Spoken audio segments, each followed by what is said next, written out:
All right, welcome to our Strength Seekers community. We've got a very special guest today, and we've been excited for this for many weeks now. And her name is Pia Marangoni. Thanks for being here, Pia. Thanks for having me. It's really exciting. So Pia is a performance nutrition coach, and the way she's the owner of Fiercely Fueled Nutrition. And before I go on to how Pia got into that, I'd just like to say that I actually have worked personally myself with Fiercely Fueled Nutrition a couple of years ago when I was doing Olympic weightlifting and going into world titles. And I was working with one of the coaches there. I'm pretty sure he's still there. Is Henrik still there? Yeah. Yes, he is. So just so you know how I got Pia into the community, and also to anyone else who's listening, it's because I've personally worked with this company as an Olympic weightlifter, and some of the things I learned, or many of the things I learned, were absolutely fantastic. And I've been lifting for almost 15 years now, and there were things that I learned that I didn't know that existed. So that's a pretty big call after lifting for 13 years and making weight for that long, and then finding new strategies. So as I said, Pia is a performance nutrition coach, a competitive powerlifter herself, and the owner of Fiercely Fueled Nutrition, which is a coaching company that helps strength athletes train harder, recover faster, and make weight with zero stress. Pia is known for her no BS approach and fierce compassion. Pia specialises in helping lifters who found their sport later in life, hence most of the people here, and she helps them unlock next level results through smart strategic fueling. So that's Pia. And so Pia, what I'd like to do now is hand the reins over to you. And before I do that, going back to some of the conversations we had leading into this, as a strength coach myself and a competitor, an Olympic weightlifter and a powerlifter myself, there's a couple of things that are very challenging for people who've come into the sport, especially later in life. And one of the two things that we come up against a lot is number one, getting as strong as we can, of course, getting as strong as we can, and learning how to recover, because you can only be as strong as you can recover. Okay. So that's one thing where nutrition it has a massive impact on. And let's be honest, the number one thing that we're most likely all very interested in. But what comes very second close to that, in my experience as a strength coach, and everyone here in our community, is not only do we want to be strong, but we want to look good and we want to feel good. Okay, so how do we get stronger, recover from our training, perform at our best, and continue to have the body shape that we're happy with and we're happy to walk around in each and every day and feel comfortable? Because I can tell you, I've been in so many weight classes over the years. I started in the 63s, then I went to the 69s, then I went to the 71s and the 72s and the 75s. So that's almost a 12 kilo range there. And personally, from my personal experience, I feel the best walking around the streets, living my daily life at 69 kilos. Okay, that is where I feel like my body fat's I feel like I look good and I have more energy. So Pia, thinking about the performance, the recovery, and the body composition, how do you specifically help strength athletes? Let's start with the strength, the performance, and the recovery with your system. Yeah. Okay. Good. Thank you so much, Leanne, and thank you for all joining. And if anyone has any questions, well, obviously, if you're listening to this after the fact, then you can message Leanne or I. But like, if you're here, you want to ask something, we'll do some Q&As at the end. But you could just wave at me and we can unpack it. But it's a really good question, right? And when I got into lifting, I thought I had this vision in my head of what an athlete should look like. And certainly some people do look like, and that vision was probably a 100-meter sprinter, right? So muscular, lean, you can see the abs, you can see the six pack. And I thought, well, this is what an athlete needs to look like. And that is definitely a version of an athlete. What I didn't realize is that it's mostly genetic, right? If you can see abs, but also a product of having muscle and lower body fat. And as I got into this business, as I became more serious in lifting and started to study nutrition, I learned that the way you look is not always where you perform the best. And that's not always where you feel the best. So there is a misconception that all of these are at the same place, and they're potentially not. And that place is different for everyone. And I would also like to add that I think it's natural. Leanne, you've been in the sport for a really long time. And if you started as a youngster in the 69s, it would make sense to me that you over time would outgrow your weight class simply because you've been training long enough to pack on muscle. Right. There's also a misconception that you should stay in a weight class, and maybe you should, maybe you shouldn't. But especially if somebody is growing into the sport or is at kind of the higher end of a weight class when they start, it's natural that as you pack on muscle, you're going to need to move up. Otherwise, maintaining that weight class will be very difficult. So there is always kind of a tug of war between aesthetic and performance. And it's worth noting that if our goal is peak performance, if our goal is to get on that platform and be the strongest person that we can be on the day, execute lifts, make a total, because that's what the sport is, weightlifting or powerlifting. That we're talking peak performance. So think of, the equivalent is running 100 meters at the Olympic. You want to be at your absolute best. And that is not always at your absolute leanest, especially for women. You need to have a certain percentage of body fat to function well and to perform well and to live well. And you see this often in female athletes, where they're under eating. And I'm sure you may have heard it. People lose their periods when they become incredibly lean. And that's kind of where you start to see like diminishing. I mean, a trade-off, in terms of your performance if you're prioritizing aesthetics. Often you'll see bodybuilders will eat so little, they'll lean out to the point that their reproductive system stops functioning, and that's not healthy, right? So like looking ultra lean, like you'll see cover models. Some people, like, I will say there's a certain percentage of the population that is just naturally lean. But a lot of times people have to work really hard to look like that. And that's not very sustainable, right? So it's a different place for everyone where they look good, they feel good, and they perform well. But I think for almost everyone, it's not too difficult to achieve. It's just a question of timing.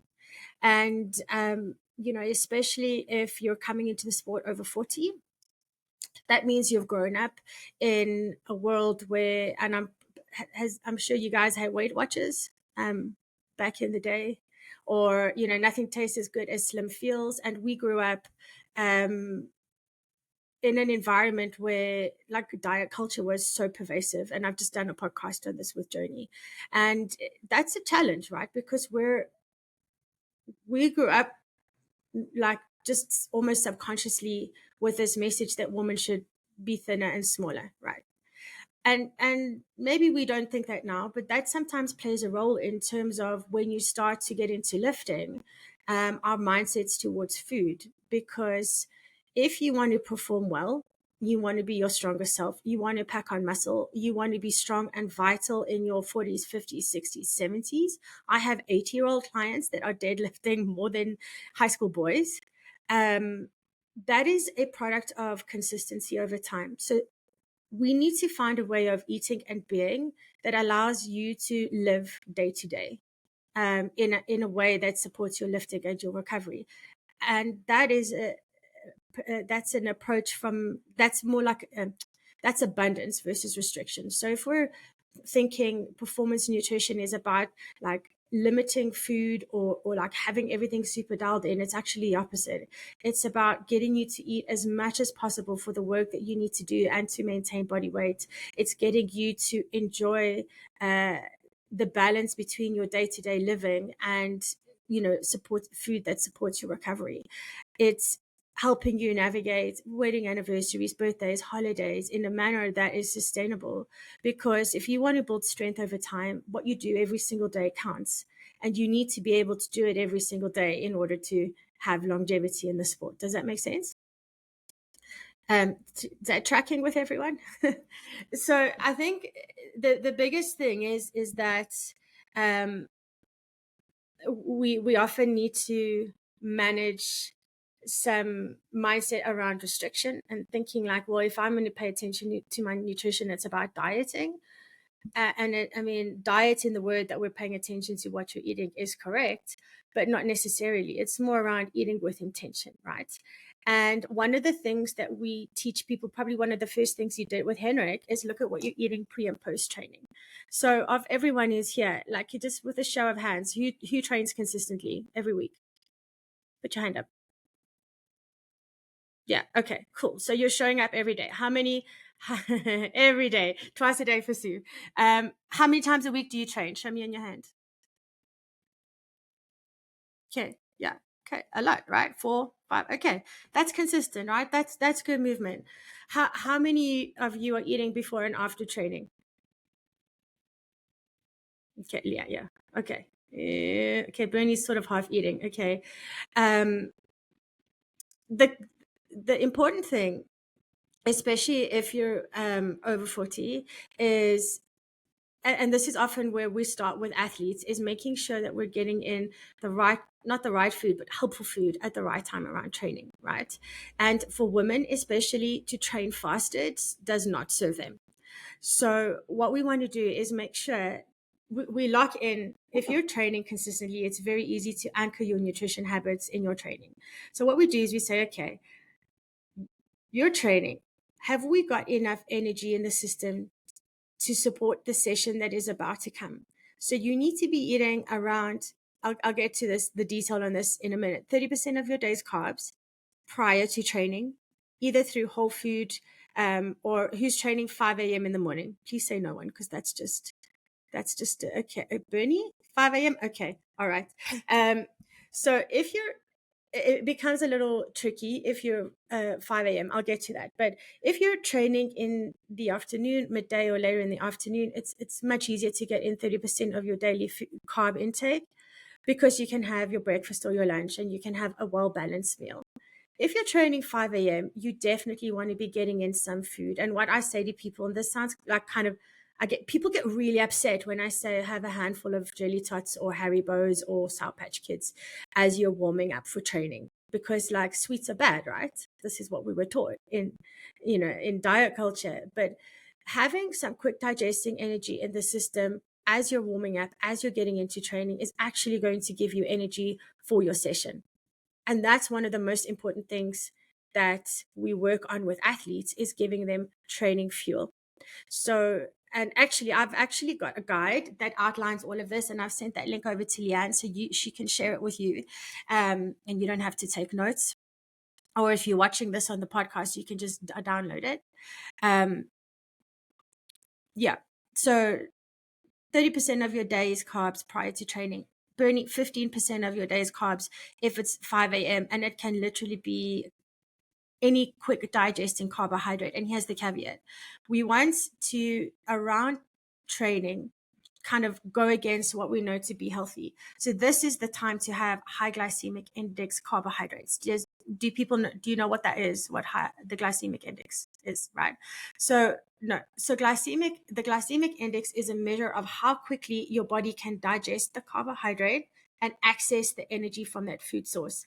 The higher it is, the closer to 100 it is, the more quick digesting it is. So things that are top of the glycemic index chart are things like, well, glucose, sugar, white bread, white rice, things that are really going to kind of spike the blood sugar, which is not helpful if you're sitting at a desk, but is helpful if you're going to go into a gym and do some heavy deadlifts for the next 45 minutes. So that's one of the first things I say to people we look at is, what are you having pre-training? Most times people will have something to eat, but it'll be like some peanut butter, a banana, some fruit, an apple. Now, none of these foods are bad foods, but they're not as they're not optimal. Let's just put it that way. So the thinking around pre-training is to make sure you have access to that energy in the moment, in the next 30 to 90 minutes. And for that reason, we avoid fat just before training. We avoid fiber just before training. And that's kind of why fruit is not, fruit's great. It's not the best pre-training fruit fuel because of the fiber and the way the body digests fructose. Actually, it can give you a bit of gastric upset. So the first thing is giving you energy for training. The second thing is giving you energy for recovery. How many people have a protein shake after training? Immediately after? Good. Okay. Good. Maybe sometimes. Okay. How many of you have a protein shake and carbohydrates after training? Only Leanne. Yes. Because Leanne knows. That is the secret. That is the kicker. That is the one thing people are missing is carbohydrates after training. So think of it this way. Now you go, you train, you work really hard, you're doing strength training. And in the process of strength training, you're breaking down muscle fiber. The process of recovery is rebuilding that muscle fiber, and that's how we get stronger. We know, almost everybody knows, that we need some form of protein, okay, if you're in the strength game or you want to build muscle. Think of protein as like Lego blocks, the building bricks of muscle. So you've got the kind of the bricks, but you also need the labor. You also need energy to repair your muscle. And we follow the nutrition principles laid out by the ISSN, the International Society for Sports Nutrition. And what they do is they review all the literature that's published, and they publish position stands based on all of the literature. And the recommendation for athletes is a ratio of 1 part protein to 3 parts carbohydrate immediately after training. So if you think of that, that's actually quite a lot of food straight after training. Like one protein shake is around 25 grams of protein. And to go with that, you need around 75 grams of carbs after training. And none of us do that, right? So that's probably, if you do one thing, if you take one thing away from this, is lock in your post-training meal with quick digesting protein and quick digesting carbohydrates. For women, if you're kind of in the lighter weight classes, that might be a lot of quick digesting carb to get in immediately after. So you could do like, my personal favorite is a shake, like a protein shake with scoop of dextrose, because it's really cheap and easy, or so again, some Sour Patch Kids, 20 to 30 grams of carbs, and then a meal after that. That's it. That is probably the best thing you can do for your training and your recovery, because what that does is it starts to repair that muscle. It kickstarts the recovery process. You feel better a lot quicker. It reduces your soreness. It reduces your recovery time, which means you're better recovered for your next session, and you build muscle quicker, faster. That's really the secret, right? To getting strong, getting toned, feeling well, is supporting your training through nutrition. That and getting enough calories in throughout the day, which is a bit different for everyone. But I think if people, everyone's really busy, right? Especially if you're running a household, you have a family, you're running a business, you're working, whatever you're doing. I think I love working with masters athletes, because they are so tough and so tenacious. And let me tell you, there's nothing more fierce than a 7-year-old woman who wants to lock out a deadlift. And it's absolutely my best thing, because like it takes a lot of grit to get to that point. So if you just do one thing, it would be just snack around your training. And that guide that I mentioned explains this to you, gives examples of what to eat. And that's really the crux of it. And I think, that's maybe the thing that, I don't know, that Henrik taught you, the most important thing. And then for the rest, it's also about making sure you're eating enough, and it's about eating good quality food the rest of the time. We do want to get you eating protein throughout the day. We do want you to be starting your day with a serving of whole food protein. I think there is a time and place for shakes, but it's never the same as real food, right? So like I have chicken, like I have a chicken salad for breakfast. People think I'm really weird, but it does the job for me. You don't have to do a chicken salad, but you could do, you could do like smoked salmon or smoked trout or steak or, you know, I don't know. These are all really weird breakfast things, but we also were brought up to believe that orange juice and cereal is a great breakfast. It's really not, unless you're training. If you're going to train 5 a.m., then some Cheerios are actually great because they're fat-free, fiber-free, high glycemic index carbohydrates. But every other time, you would want to start your day with some protein, some carbohydrates, and some fat, a balanced meal. And then for the rest of the day, similar structure. I'm not going to go, too technical, but you just want to have some whole food protein, some veggies, and some carbohydrates in every single meal. You kind of don't have to work at fats because you just look at your plate and fat appears. So, I think the other thing is just to pay attention to the type of food that you're eating. A lot of people are relying on hyper processed food. And I don't want to, I also just want to say, just because, processed food, convenient food may be processed food, right? So a bagged salad is technically processed. A rotisserie chicken from the supermarket is technically processed. That's not what I'm talking about. I'm talking about like real fast food, stuff that you can leave on the kitchen shelf and it doesn't go off like for 6 months, that kind of stuff.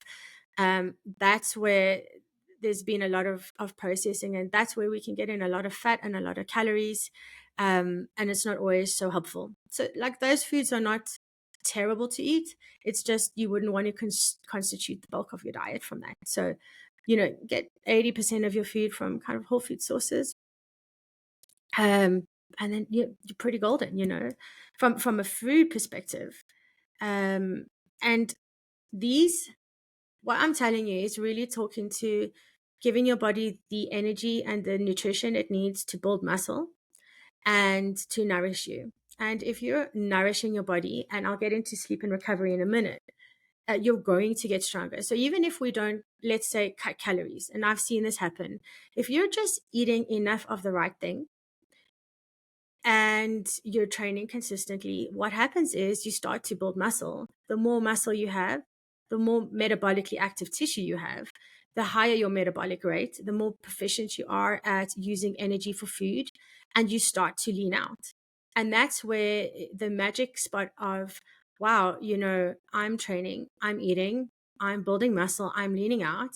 And that's where you start to see body composition changes without actually kind of dieting. And I call it the shrink wrap effect, because if we get a woman or a man actually eating adequate protein, adequate carbohydrates, and just keeping an eye on the fats and making sure fats are, the healthy fat, not the ultra processed fat, because we do need fat in the diet, you start to see body composition changes. It's like your weight will not change, but one day you'll look at yourself and you'll see like, wow, my shoulders are popping. I can see like this little bicep popping out. And if you're at maintenance, you're giving your body what it needs to build muscle and become more efficient. And actually that way it starts to also use some of the stored fat, because you're actually kind of slightly taking yourself out of maintenance because your metabolic rate is higher. Am I making sense? Sometimes I go down rabbit holes. So if nothing makes sense, just wave at me and I'll clarify it. So yeah, so you definitely can build strength and change body composition. It's an issue of how quickly you want to go. We can apply the same principles if somebody wants to prioritize leaning out a little bit. That's also fine. There's nothing wrong with wanting to look lean and toned. I think it's just about understanding what trade-offs you're making in order to do that. Your strength may not progress as fast as you'd like if you're not eating in a maintenance, and that's okay. For some people, that's a decision that they're happy to take. Some people do want to lean out that might be a more important goal for them at that point. That doesn't mean strength is never a goal. That means this is what we need to do right now. So yeah, but the same principles will apply. And like, a lot of, when I first started getting into powerlifting and getting serious, I actually went to a bodybuilding coach because I thought, oh, look at these guys. I mean, they look big and muscular. They look fantastic. They obviously know what they're doing. And they do for bodybuilding. But it's also important to understand, like, while they may look strong and muscular, the domain of performance is really different to powerlifting. They train for a physique show where they're in a bikini on a stage for a really short period of time. They don't have to get onto a platform and execute max strength. They don't have to do a clean and jerk. They don't have to squat. They don't have to function as a human being for an extended period of time. Like they don't, like, there is very little performance element to bodybuilding, whereas powerlifting or weightlifting, it's huge. You have to be at your peak, and in order to be at your peak strength, you need to be healthy, well fueled, well rested, well recovered, and not depleted and dehydrated like bodybuilders are. And that just brings me to the next thing, is that I've just talked really about sort of the broad strokes of how to dial in strength, dial in nutrition for strength, but it's really so much more than just what you eat in and around training it every day, because the principles of peak performance in any domain, in any sport, are nutrition, training, recovery, sleep, and stress management. And I think sleep is something that is severely, like, not always, almost always overlooked, is that, we don't get enough sleep as a general population. Who's sleeping more than 8 hours? No one. Yeah. That's the most anabolic thing you can do for yourself, is get 8 hours of sleep. It's probably the most important thing you can do. I think I read somewhere that Michael Jordan sleeps 12 hours a day. How many people are sleeping 6 hours? Yeah, good. More or less. 5? 4? 7. Okay. No, sorry. When you say more than 8 hours, I think, well, I personally sleep 8 hours every night. Yeah. Maybe 8.5, and on the weekends, maybe 9. Okay, great. Unbelievable. And I don't know about the others. Trisha, is that the same as you? No. Okay. 7? Cool. 7's good. Bernie? Just show me your fingers. How many you sleep? 7. Good. If you had to push that 7 to 8, it would change your life. 2? Oh, 7. Okay, 7. Yeah. So think of, if you could get an extra hour of sleep every single day, what that compounding effect would be. Now, like, if you go, well, it's really impossible to get to bed earlier, to do, to wait. I mean, I'm busy. I'm a busy woman. I've got stuff to do. But sleep, much like everything else, just requires a little intention. And it's like, think of building on your sleep as, it's a skill, actually, in a way, that we can work up to. It's like, you're not going to go from sleeping 7 hours to 9 hours unless you're well, maybe Leanne, unless you're trained to do it. So it's something that you can slowly evolve, gently, get into bed 15 minutes earlier every day, be really mindful about our phones. And that brings me on to my next thing is, I've talked a lot about food for recovery, but there are other things that affect recovery and quality of recovery. Sleep being one of them, stress management being another, and they kind of go hand in hand. And phone time is the biggest killer of recovery. I don't know if one of the questions on my intake form is, what are you watching on Netflix at the moment, and how many shows? Because that gives me a good indication of how much distraction we're dealing with. Because if a person is watching 5 shows and they're halfway through all of them, I'm like, okay, this person is just being sucked into the Netflix series, and that's somebody who's probably likely to end up watching an entire series like on one weekend. And that just talks to like dopamine and the effect of distractibility on us being present, because social media is made to attract our attention. And how many times have you looked at your phone and an hour later you're like, what am I doing? I'm still here. I'm still like down this rabbit hole on Instagram or YouTube. Or now I went to watch this one show and now I'm like third series into, whatever the show of the day is. And none of these things are bad. And I think it's just important to just tee up that the dose determines the poison. But when people say, "Oh, I'm really struggling to sleep," I'm like, "Well, fairness, you did watch 5 episodes of this K-drama. Could you have watched one and then gone to bed?" Screen time is probably the biggest interruption of sleep because of it keeps our brain awake. The blue light emulates daylight. It's harder for us to wind down at night. So when we're talking sleep, these are the kind of things that we look at is, what are you doing? Not at bedtime, when you're getting into bed, what are you doing earlier in the day? How much caffeine are you consuming? Are you having coffee at 4 p.m.? That's not going to help you sleep. Are you having a Red Bull at training at 5 because you're exhausted? Well, that's not going to help your sleep. So rather have some carbs at training, carbs at dinner, and you'll sleep better.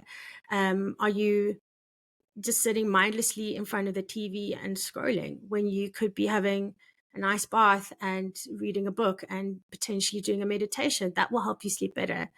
So there are a lot of habits that I work on with my lifters that are not kind of obviously nutrition related, but have a huge impact on their recovery and their mindset as it goes into lifting. How many of you sleep with your phone next to your bed? Yeah. Put it in another room and watch your life change. Yeah. Yeah. Hi, Shell. Like, does the thought of putting your phone in another room make you a bit twitchy? No? Okay, cool. Go do it. Do it, Bernie. But it did for me. I struggle with that, right? But all of these things have a huge impact on the way we spend our time, the way we respond to stress.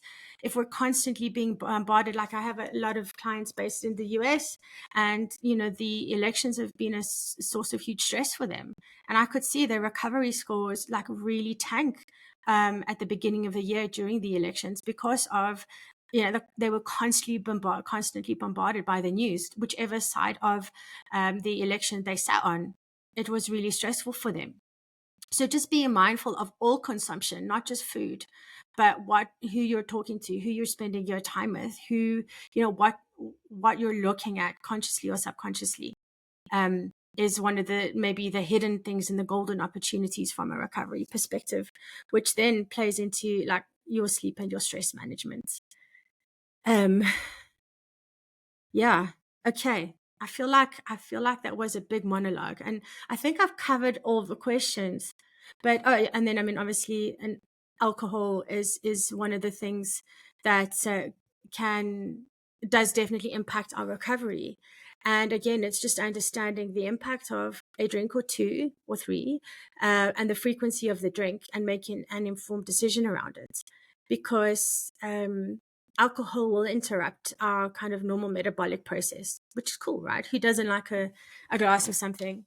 But it's also just understanding the trade-offs that you make.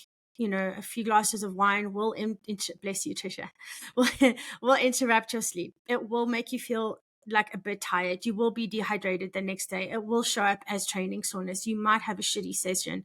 Sorry, can I swear? We might have a bad session the next day. And that's cool. Just make an informed decision and just be aware of what you're doing to your body. Okay, now I think I've really covered everything. Did I, Leanne? I've got tons of notes. I could talk all day, but yeah. Well, yes, thank you very much. Yeah, the biggest things, like when we think about our Strength Seekers community and the ladies that are in it, and also the general community that I work with, the number one reason they're here is to get strong. Okay, so you've covered, so you've given us some really great tips on how to eat to continue to get strong over time. And really what you said was being consistent with your eating, exactly like being consistent with our training.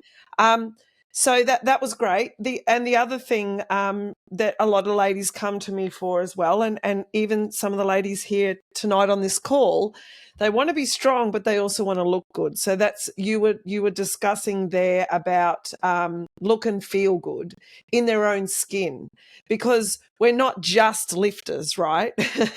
We are. That's not our. We lifting is part of our life, and we are, we're partners, and we're parents, and we're friends, and every now and then we might want to go out and look fantastic in a dress. So you talked about being consistent there, and building your muscles so that, did you say your metabolism starts to burn more fat over time? Is that a correct summary? Yeah. Right. So yeah, 100%. Yeah. So that's fantastic. And so we can open up the floor. I've muted everyone, but of course, does everyone know how to unmute themselves? Because you can ask questions, and I'll kick off one question. I know a lot of the ladies here train at, not always, Bernie trains at 5 because she's better at training in the morning because she starts work at 7:30 or 8. But the majority of ladies in this groups train between 7:30 and 8 a.m.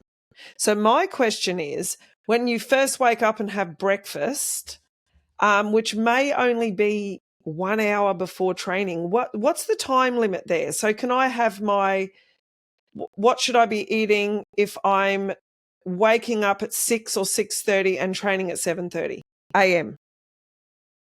Yeah, that's a good question. So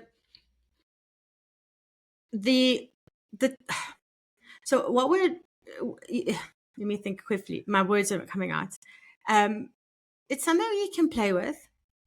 It will take 90 minutes to 2 hours to digest food. So I think that's kind of where I'm thinking is, are you going to roll out of bed and eat straight away? Probably not, right? Maybe, I definitely don't want you to be getting up early to eat. So in that instance, you could actually just say, okay, I'm just going to get in some carbs on my way to training. And if you wake up, at 6 and you shower, change, you could have something slightly slower digesting, but like a sandwich or something like that, small. And then as you're going into the gym, you could have some high glycemic index carbohydrates. It depends on the person also, right? So everyone is a little reacts slightly differently to carbohydrates. Like for me, like yogurt spikes my blood sugar. It doesn't do that for other people. So it might be a bit of trial and error and what works for you. So also it's the function of what is easily repeatable for you, what is comfortable for you, what do you like. And I wouldn't I wouldn't say go have a big fried egg and sausage breakfast at 7 and then lift at 7:30. You're going to feel a bit yuck. But you can have your, a small snack, a slice of toast and some peanut butter. That would be fine going into the session. So also these are guidelines. It's not like absolutes. It's also, there is room to experiment with what works for you. Does that help? Yeah, okay. It does. What's really interesting, however, is that I'm sure most of the ladies, because we do work on quite a bit of nutrition, and I know what most of them eat because I work with them on nutrition, especially pre and post training, because I know that that's where the money is as far as performance goes. I'm their coach, I'm their strength coach. I want them to perform. I do believe that they would be a little bit light on carbs if that was the case, because they would have maybe one slice of toast and maybe a little bit of yogurt, and that would be it. So you're saying it would be good to have some more high glycemic something as you step into the gym just before you start warming up. Is that correct? How long? Yeah. How long are the sessions? At least 1.5 hours. Yeah. 1.5 Yeah. hours. Yeah. Yeah. So I think, um, you could again play with it, right? The guidelines are 30% of your daily carbohydrate intake before training. Now it's a guideline. It's tricky if you're training early in the morning because it's a good chunk of carbs to get in really early in the day. It's also a good chunk of carbs to hit your system as high glycemic index carbs. So what I like to do is kind of go 15% like before you get into the gym. So that would be maybe your like around 15%. It's not, doesn't have to be exact. So have your slice of toast and your yogurt or your fruit, right? But just know that if you have it with less than an hour before training, you just might feel a bit heavy and a bit, you might have some kind of, uh, you might just feel, it's not great. I did it the other day. I had on my way to gym, I had a snack, and then I was deadlifting, and I was like, oh, I think I'm going to vomit on the platform. I mean, nothing bad is going to happen to you. You might just not feel so great. You might just feel, a bit Yeah. bloaty and a bit sluggish. But then as you're getting into the gym, especially if your sessions are going, knocking on the longer side, I think it would be really beneficial just to have a few snacks intra. So what I would do in that instance is say, let's distribute some carbohydrates throughout the session. And it's not a lot. It's like 20 to 30 grams of carbs. And you can literally drip feed it throughout the session. So you don't have to dunk 30 grams of carbs into your bloodstream before you warm up. You can literally have 1 or 2 sweets every 10 minutes just to keep the energy levels up and see how that tracks. Okay, so what if they don't like lollies? Yeah, What if they don't? that's cool. Because and also that is it dextrose powder? Mm-hmm. Yeah, that Dextrose, yeah. I can't. I tried to, personally myself. I cannot digest that. That gives me really bad stomach cramps. Okay, So okay. what about coconut water or I don't really like Gatorade, but what about something Yeah, that you can drink? yeah, you could do that. I think again, just look at the carbohydrate content of the drink. Coconut water, I think it depends on the brand. I don't think it's got a lot of carbs, to be honest. That's more electrolytes. Gatorade, again, probably doesn't have a lot of like one of my clients is I was drinking vitamin water for energy, and I looked at it. It had 8 grams of carbs in a bottle, which is Oh, fine, but you'd want a little more. So okay. you would want to look at maybe like, I don't know, do you guys have Energade there or like a Yes. sports drink? So look at Yes. the label, okay? And Yeah. look for, you would want the carbohydrates to come from glucose, not fructose. Because Mm. fructose is actually slower digesting than glucose. And if you don't want to eat sweets, you could have something like a rice cake, do the same thing. You could have like a little bit of pretzel, dry cereal, you All right. know. Yeah. Yeah, Um, that's great. yeah. That because that's really I do believe in general that most people are underfueled with carbohydrates Mm-hmm. pre-training and as you saw post-training. And that's the other question. If you're getting 70 grams of carbs in and you finish training at 9:30 in the morning, are you getting the 70 grams in before the traditional lunchtime, which would be midday? How long do you have to get that about 60, 70 grams in after training? That's a good question. Well, so um,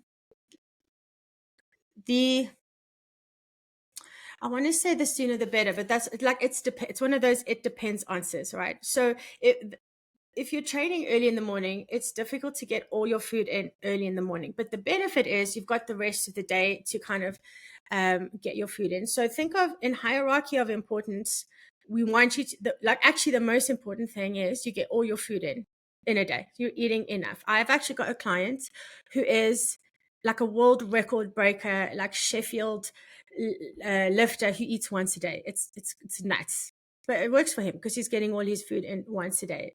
So the hierarchy of importance is if you can, the first thing is get all your food in all the day throughout the day. Then we can look at and okay, fine tuning the distribution throughout the day. So ideally, you would want 30% of your daily carbohydrates, at least 30% after training. So the problem with morning training is that means you kind of like top load a lot of your carbs, and that could leave you really hungry for the rest of the day. So in that instance, I'd break it up and just make sure that I'm getting immediately after training or within an hour, let's just say, the quick digesting carbohydrates and the quick digesting protein, at least 20 grams of each. And then let's say if you train at 7:30 and you finish at 9. So at 9 o'clock, as you're packing your stuff away from the gym, you could have that little snack and then go home and shower and change. And then you could have a bigger meal. Does that track? Like maybe at 10. Would you normally do that? Have a little snack after training, and then you can have your breakfast at like your lunch at like 1 o'clock. Yeah, I've actually got because some templates I can send you, like that can help you plan your day out depending on what time you. the timing of I'll send this to training you. is really, that would be really helpful, because Yeah. everybody trains at different times, and I know some people really don't like eating. Some people just do not like eating. Say they eat 3 meals a day, and then we're starting to say you need this at this time. They end up eating 5 times a day, and it's really hard for them to maintain that because they have their set routine. Yeah. And then you've also got the people on the other end who eat many times a day, and it's probably more suited to them. Yeah. Look, so I'll say, look, if you've got a routine and it works for you, let's keep that routine. Maybe it's just a case of just adding in carbs during training, right? So if you eat 3 times a day and you can do that, cool, that's sustainable. That's what you can live at. We want to keep that. And maybe it's just a tiny little tweak to say, just, have a little snacky during training and see how you feel. Yeah. I like if this is something that feels unnatural or hard, undoable, you're not going to do it forever, and it's not going to help you. So again, they're guiding principles. Let's try and massage things a little bit, but oftentimes it might just be a case of keeping that 3 times a day cadence. Because listen, we're busy. Who's got time to eat 5 times? I don't. I really don't. But if I do one thing, it's just I have my post-training shake. Then I'm golden. Yeah, that's great. And the other thing that I and I'm not going to ask any more questions after this. I'll hand it over to the ladies. But I find some people just cannot, or they don't, they think they can't eat in the morning, but they want to train in the morning. And so that is an ongoing conversation that I have with many, many people that I train, because they turn up to the gym with nothing, because they say, I can't eat, it makes me feel sick. So if that's the case, then drinks like Gatorade, Gatorade does actually have quite a bit of sugar in it, 20 grams of carbs. Yeah. So I suggest that that's what they have. And for protein, there's protein water. I know it's not as good as whey protein, but at least they're having something, because there are so many people in the world today that do not eat until 10 a.m. or 11 a.m. Which obviously, in the big scheme of things, because we are at the moment, in this particular community, we are talking mainly about ladies who are over the age of 40. So they, even if they're not training, which we all are, they certainly shouldn't be doing, like, not eating till 11 anyway. So what do you suggest for someone that feels sick when they eat in the morning? Yeah, I mean, it's valid, right? And I think it's also saying meeting them where they're at. Okay, it's like you train your gut in the same way you train your body, same way you train your mind. And I would say to them, let's look at what you are eating. What are you eating? Because it could well be the thing that you're eating is making you feel sick. Because if you're trying to smash oatmeal, that is really heavy and really dense, and you are going to feel sick. I think it's brilliant to have just a sip of Gatorade. That's brilliant, right? And I think it's about just kind of trying things out and slowly getting them into it. And maybe if, like, the tipping point for me was understanding what happens in the body if you don't eat. Like, and I don't want to, this is not to terrify you, it's just to give you some context, right? Everything you eat is a metabolic signaler. So if you eat junk food, you're telling your body to store the excess calories. You're telling your body you want inflammation. You're actually giving your cells the information, telling you what you want it to do. So think of food is so much more than a metabolic signaler. But think of it this way: you only build muscle if there is amino acids, if there is protein in your system. That's why there is such a focus on getting protein in, because the body does not store protein. It stores fat. We all know this. It stores carbohydrates to a limited point. It does not store protein. So if you're training and you don't have any protein in your system, you're going to break down muscle. So you're actually kind of undermining all the hard work that you're doing. So protein first thing in the morning is actually essential to maintain muscle mass. Now, it doesn't have to be a big steak like I do, but I wouldn't have a steak if I train at 5 a.m. It can just be like protein water is perfect, right? You just need like that metabolic signal. I'm oversimplifying this, of course. Don't but it's like once there's amino acids in the system, your body's like, okay, cool, we've got what we need to repair and build muscle. We're not going to break down muscle for energy. If you go into a training system underfueled, depleted, and you push hard enough, your body's going to go, okay, I need energy. It will use the energy available in your bloodstream. It may even break down muscle for energy if you're putting yourself under intense pressure, right? Which is kind of what you don't want. We do break down fat for energy, but it takes 2 hours to break down fat stores. Or to break down fat for energy, right? So it's like you're actually kind of doing some damage if you're not fueling. And so what I would say to someone is, that was probably the most unscientific explanation, but that's maybe the best way to explain it, is to say, just help your body just a little. And I think it's brilliant. If you can have like a few sips of vitamin water, you'll be doing the job that you need to do. So it doesn't have to be like rigid, but done is better than none. If you skip one day, that's also fine. You're not going to die. But you will see the moment people start kind of getting good, enough protein and starting the day with protein, that's when you start seeing your muscles popping. I promise you. And there is a new body of research that shows there was a previous thinking, and I'm sure you would have heard this, that we've got to eat protein every 3 to 4 hours for us to have muscle protein synthesis. The new evidence shows that if you kind of get a bigger dose of protein in the morning, you still build muscle for 12 hours after eating that. So just getting protein in the morning is actually going to set you up for a great anabolic day. I have a client who just posts any meal with protein in it, and he goes, anabolic mac and cheese. If it's got protein, it's anabolic. It builds muscle. Anabolic means building muscle. So yeah. So that was a bit of a side quest. All right. That's fantastic. Thank you. So I'll just hand it over to the ladies. Do you guys know how to unmute yourself if you want to ask a question? Or I can do it. Put your hand up. Trisha. Oh, wait on. Can you unmute yourself, Trisha?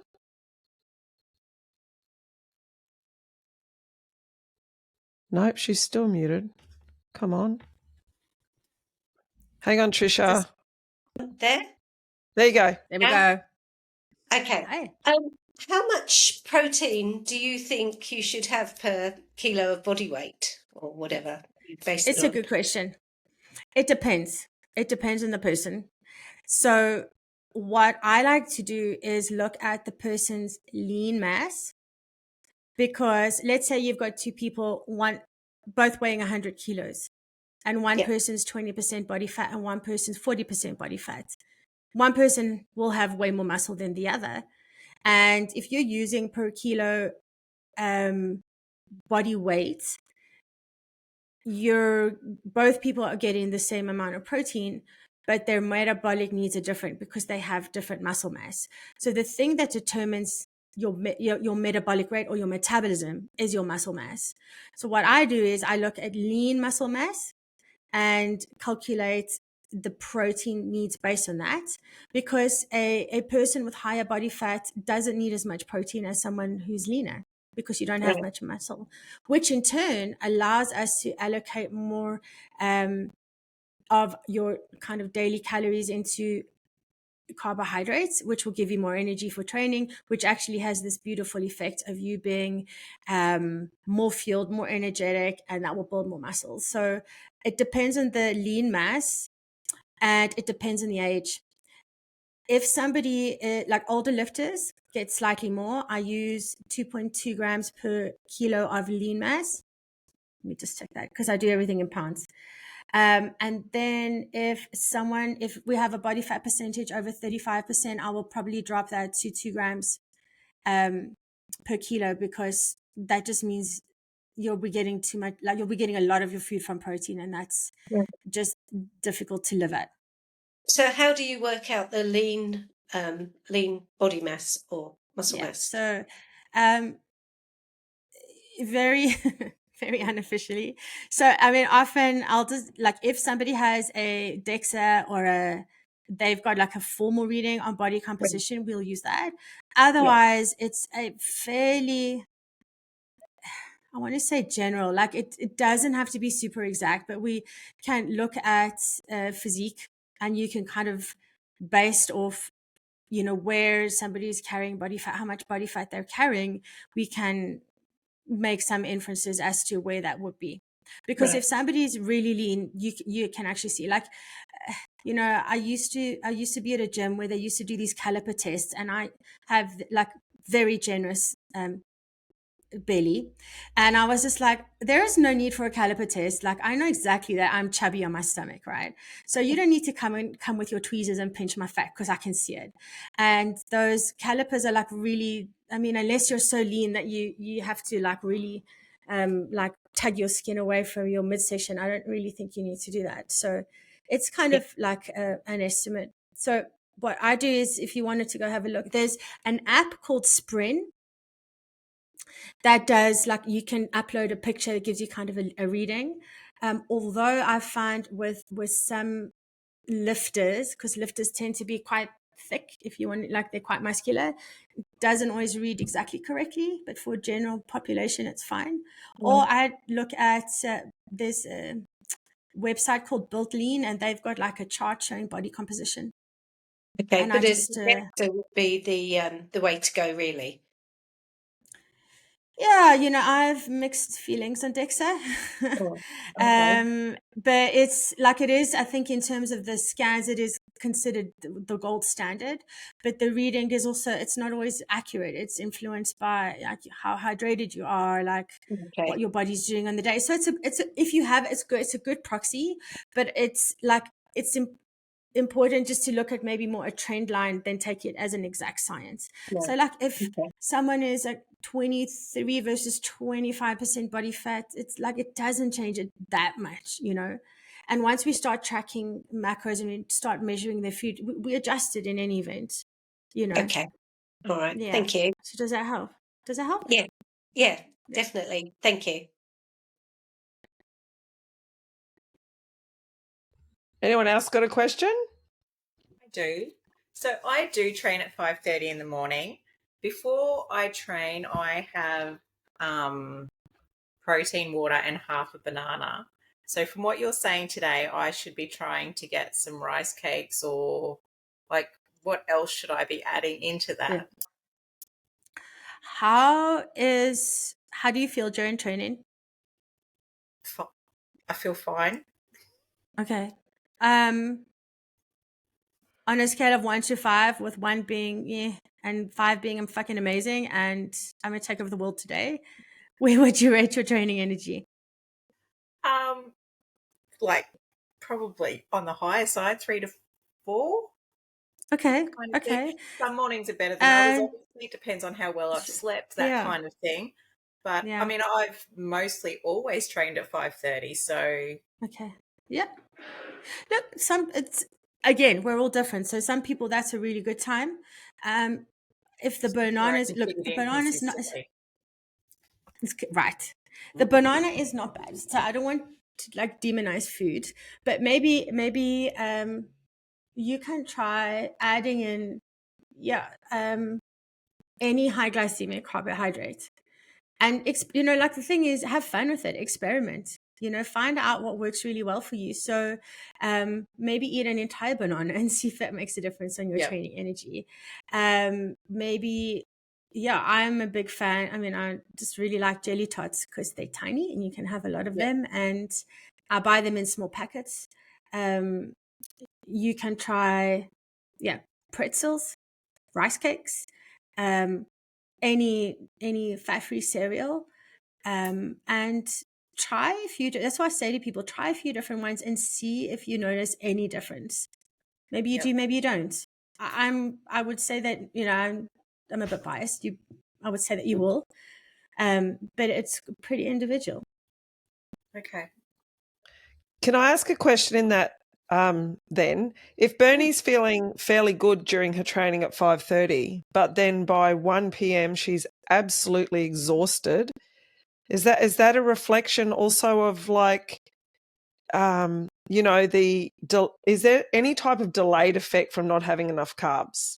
So she wakes up, she has the carbs, does the training. Yeah. She has a little bit more carbs after the training, but then by 1 or 2 o'clock in the afternoon, exhausted. Yeah, I would say it could be many things, but the first thing I would look at is what else you're eating, because you would want to be getting in slow digesting carbs away from training. So are we getting in enough fruits and veg? Are you fueled enough? Because often that kind of sort of afternoon crash is potentially that you're not eating enough food in the day. So maybe after your training you have a snack, but maybe we need a bigger snack. Maybe you need a snack, a second snack. Maybe you need an earlier lunch. So I would look at exactly what you're eating now after training and for the rest of the day. Because if you kind of get to, like, I had a client who she was like falling asleep in meetings because she was fine in training. She was just so exhausted that she just couldn't keep her eyes open, because like when you're in training, you're kind of in a bit of like a fight or flight response in a way. So your body prioritizes blood flow to your muscles, it raises your heart rate. When you come out of it, it can dunk you, right? So I would look at, are you eating enough throughout the day? Are you sleeping enough? What time are you going to sleep the day before? So sometimes it can be that as well. Yeah.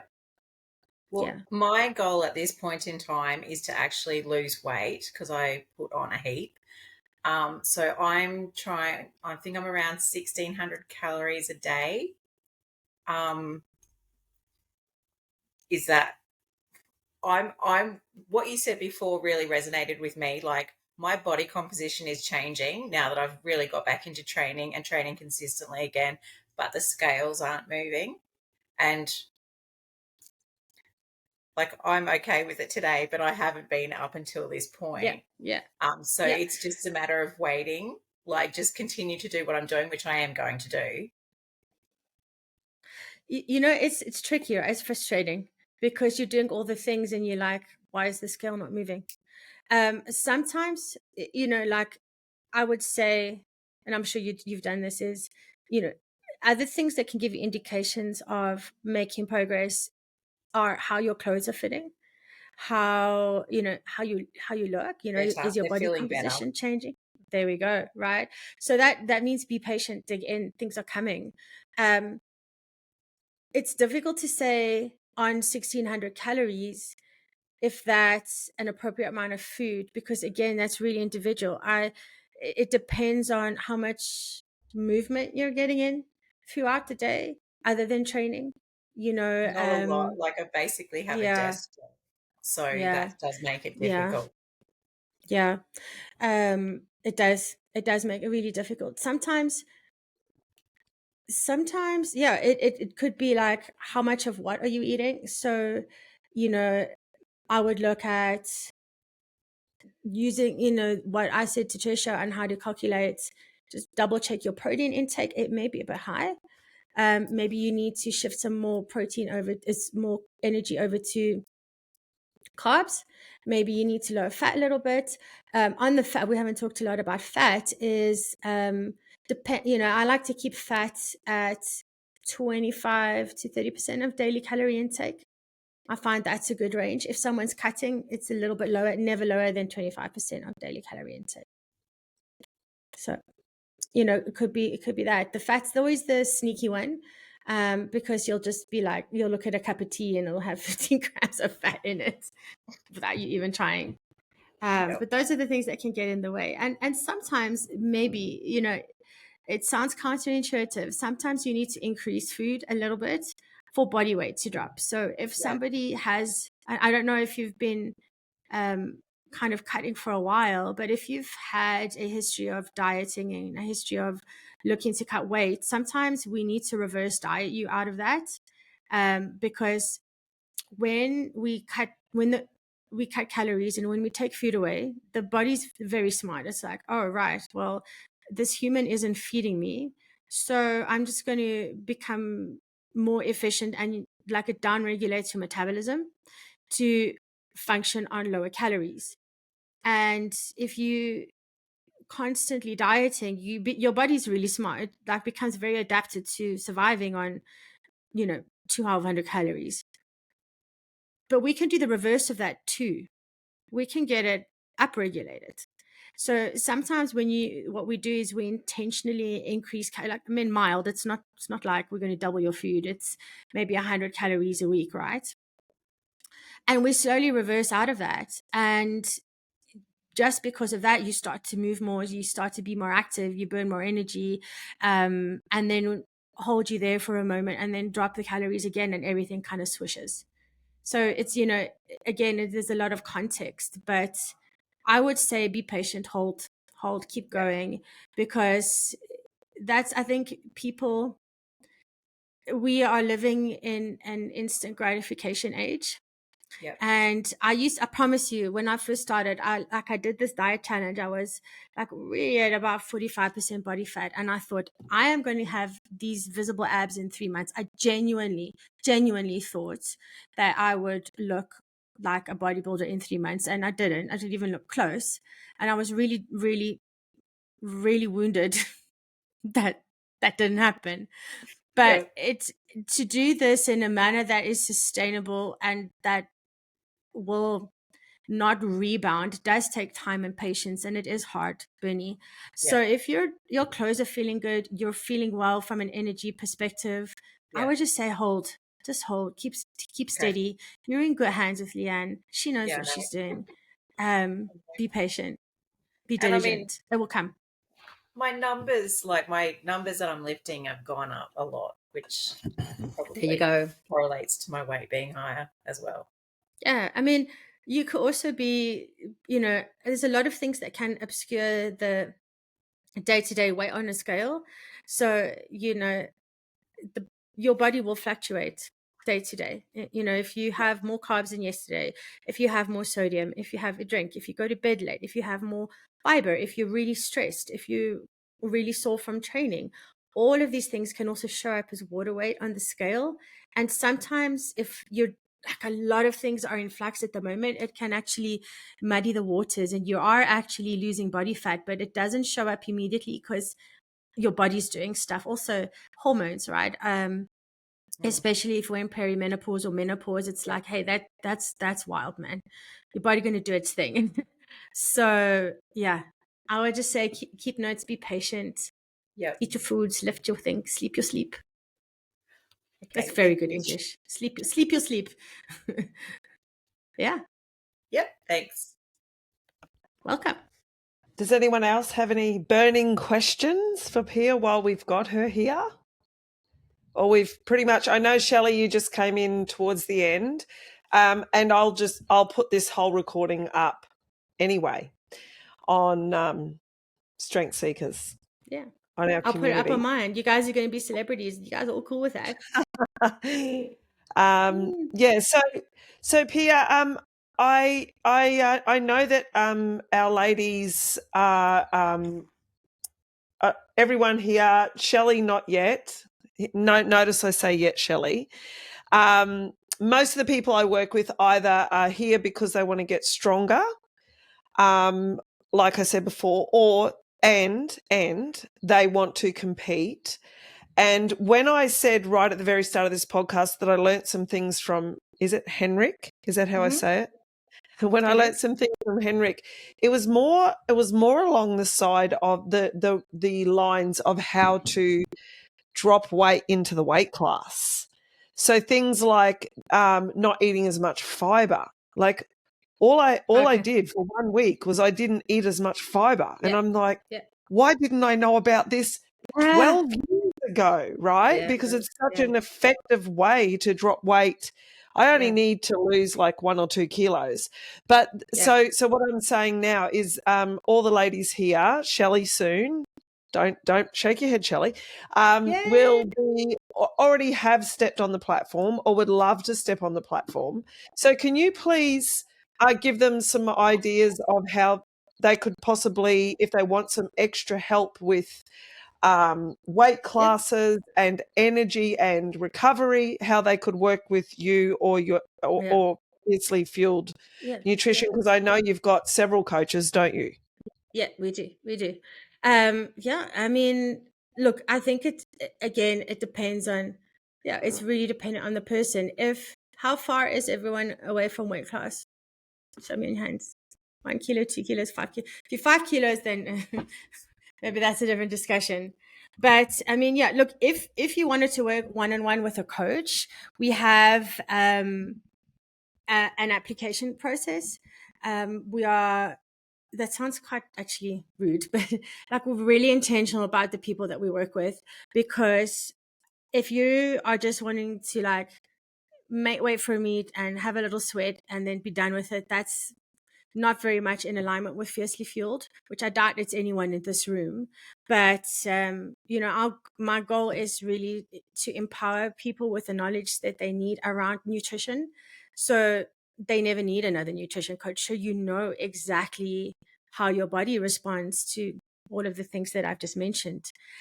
Like what you just said, it's like having the knowledge of, I had like 6 kilos of broccoli, so I'm weighing 5 kilos more. Okay, that's a bit extreme. But, high fiber will show up on the scale.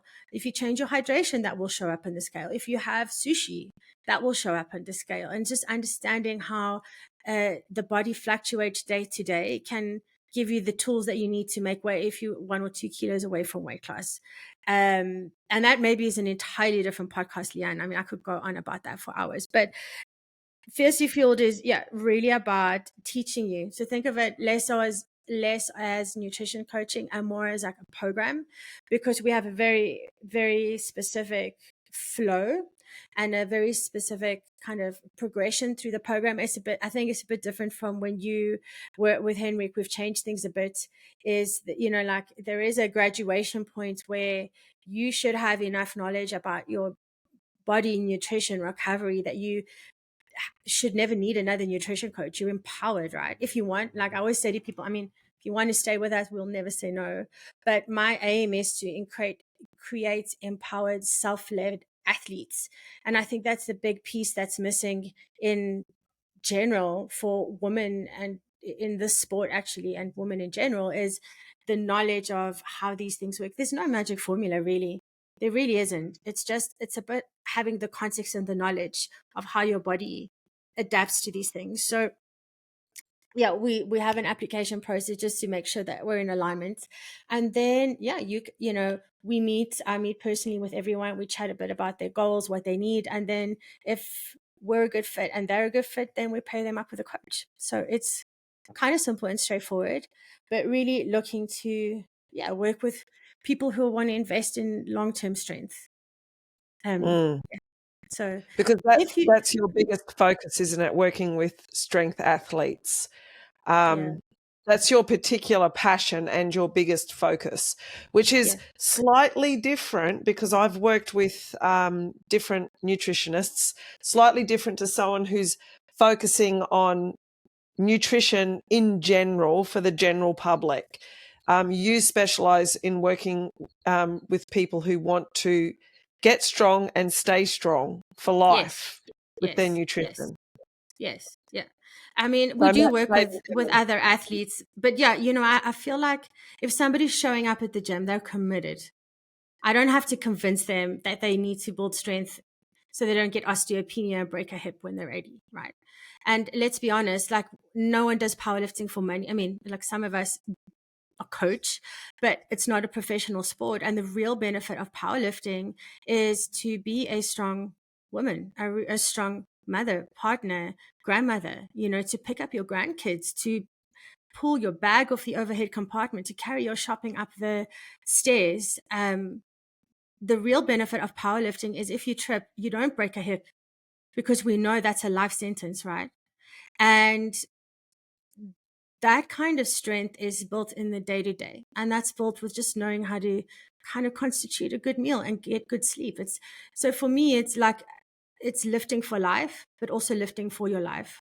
And those are the people that I want to work with, because it's about, long-term quality of life. And we know that, right? We know that as women later in life, we are at risk of becoming fragile and vulnerable if we're not able.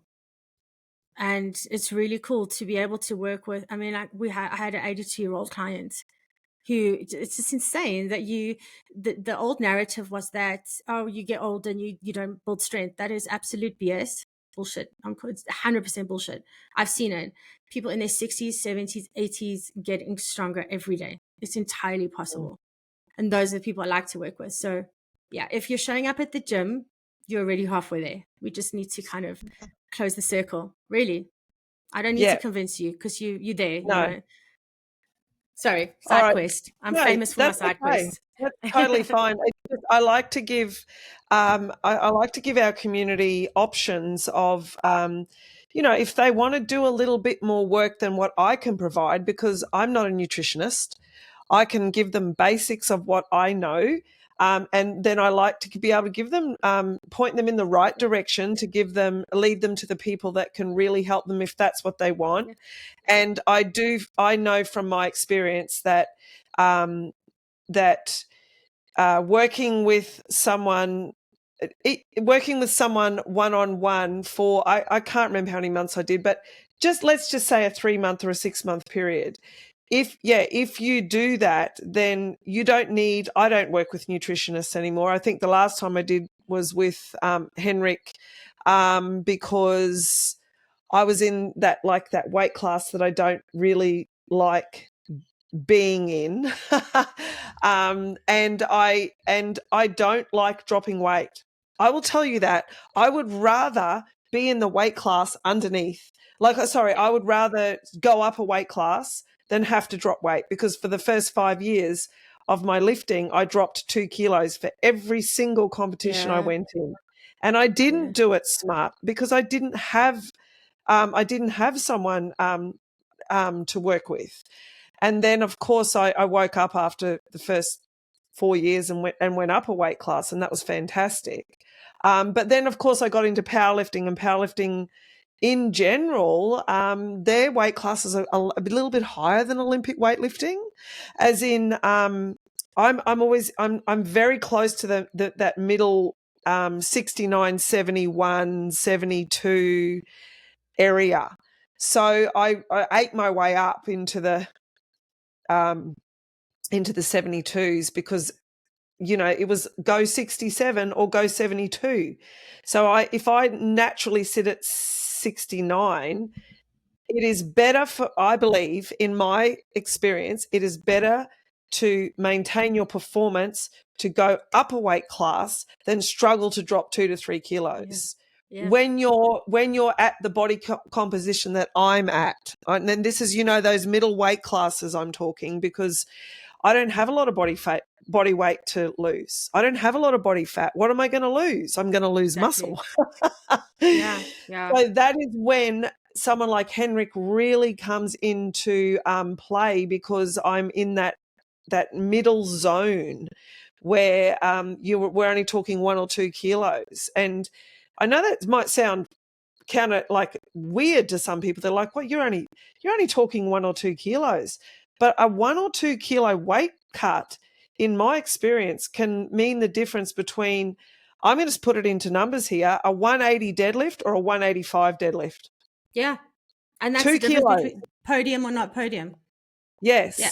So Yeah. having that guidance, when if any of the people that are listening, or you ladies, if you are sitting in those zones, that's when people like you, I believe, really come, fiercely fueled nutrition really come into play, because there's those little nuances like learning about fiber and just the little things, the extra 1%ers that make a massive difference to whether you can pull 100 off the ground in a deadlift or 110, or whatever it may be, and your quality of life. Because, you don't want to be walking around exhausted, stressed out, and leading into a competition. If you are only focusing on what is my weight, how can I drop 2 kilos, I can't eat that, I've got to do this, I can't do that. All of your energy is going into your weight instead of all of your energy going into your lifting and your enjoyment. You lose the enjoyment of the whole process because you're so focused in on your weight. So I'm so passionate about people enjoying the experience. We started the sport for fun. And if you're going into a competition, which I like to think that people have fun in competitions to some extent, and if all that fun's being taken away by making weight, then that's where I believe that, like, working with a nutrition coach is gold, because that can take that stress away and you can just focus on lifting. Preaching to the choir, right? This is this is my whole reason for being. I mean, and we didn't really touch on that really in this discussion, but I think, I mean, obviously I'm big on body autonomy, but I see exactly that. Like, so many people some people will make the trade-off and say, this is worth it for me. But a lot of people do that just because their coaches say, go down a weight class. That was me. My coaches are just cut, right? It was never like an option just to be where you're at, get strong, and then figure it out. And there are ways of kind of, as you said, if you're 1 or 2 kilos over, and we can manipulate things a little bit that don't affect performance. And that doesn't involve you sitting in a sauna for 15 hours, right? And so there's a few levers that we can pull. And Leanne, if you also want to we can do a chat on that. That's a kind of a whole nuance, that week before competition, the last couple of hours before weigh-in. And then once you weighed in, what is your strategy post weigh-in? I've got another download on how to eat during a meet, which is pretty much exactly like you eat during training, is, eat for the session. But I'm also pretty passionate about that too. And I get really again, it's like there's a narrative out there that you need to suffer to compete, that you need to go down, and you really don't. And sorry, I'll just think for anyone who's listening, the biggest thing to look at, because we're talking mainly here to women 40 and over and older athletes. Like, we're not in it for the money. We're not winning money. We're not going to the Olympic Games. And you need to be able to have a little bit of a laugh and have fun and enjoy the moment. And I know from my experience, I never enjoyed the moment when I was trying to drop 2 kilos and everyone else around me sitting there eating beautiful food and I'm drinking water and eating lettuce leaves. So I want to be able to help people with that, so that they don't sort of go through what I went through for 3 or 4 years. So, and I think back to the beginning of what I was saying, it's about abundance, not restriction, because that's how you're going to perform your best. And I mean, we need more of you, Leanne. We need more people who have this kind of attitude, and I think it is changing. But you don't have to. Also, just one, I'll leave you with this: you don't have to be at the top of your weight class to be competitive in your weight class. Nobody really I think you got that now, but it's like, that's something in there, right? If you can eat into a meat and you're kind of in the middle of a weight class, you're golden. Really. You can just survive and lift. That is honestly where most of the ladies in this particular this workshop right now are sitting, even myself included, if I was going into another powerlifting competition, I'm 70 kilos. My weight class is 75, but I'm not Perfect. dropping to 67. No, I can eat whatever I want to eat, and same with the other ladies, because I know that Trisha's just gone in a bench only. Bernie hasn't been in one for a while, but that'll be coming come on, up. Bernie. Come on, Bernie. Sue's been in powerlifting and Olympic weightlifting, and Sue doesn't have to worry either. She just eats whatever she likes because she's in the middle. So that's gold. So thank you for that. Yeah, that's a great way. That's a great way to end this discussion, this workshop. And thank you so much for your time. No one else wants to ask a question? No? All out? Okay. So thank you so much for your time, Pia. We really enjoyed it. And go and follow Pia on Fiercely Fueled Nutrition, because she puts a lot of good stuff out on Instagram too, which really helps with education. So thanks again. And we'll have a version 2, I think. Another workshop. Good. And one focusing in on the competition side of things, because there will be competitions coming up for people later on this year. Yeah, So I'd love to do that. Yeah, one. I'd love to. Amazing. Yeah. Thank you so much for having me. Thank you, ladies. Thank you. Thanks, Pia. Thank you very much.